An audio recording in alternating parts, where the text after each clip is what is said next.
another Christmas at the same place on North Water Street.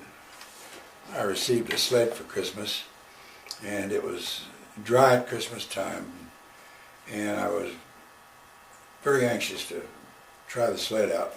Somewhere in January, we had a nice sleet storm that came through, and it covered the ice, covered the ground, the street, the sidewalks, the yard, everything with about 2 inches of ice. And this became very, very enticing to me to try out the sled.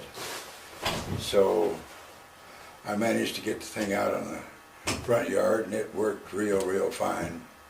It was very slick, and it was wonderful.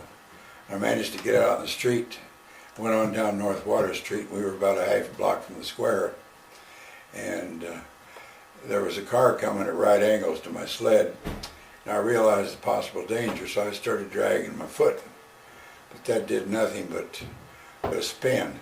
So my sled was going around like this, and the car was coming along like this, and I went right underneath the car, came out on the other side.